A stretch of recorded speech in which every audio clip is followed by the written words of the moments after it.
અત્યારે આમ આમ આમ કોક મરી જાય ને તો 3 દીમાં 4 દીમાં મૈયા ગોટો વાળી દે. ટાઈમ જ નથી. લગ્ન આવે છે ને પૂછડું આવે છે ને પછી એ વિયા ગયા પછી 6 મહિના 12 મહિના પછી પિતૃ ગોતવા નીકળે. અમને પિતૃ નડે છે. નડે નહીં તું 12 દી સુધી નો બે એક હવે એ તને હક લેવા દે. ચા દાણા જોરાવા. અરે મરણની મર્યાદા હોય મારા રામ.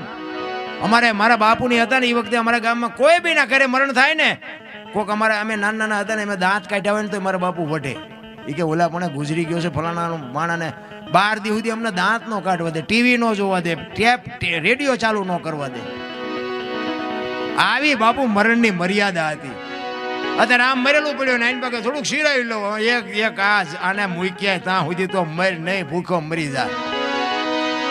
હવે બનવાનું હતું બની ગયું. હા આટલી જ કિંમત.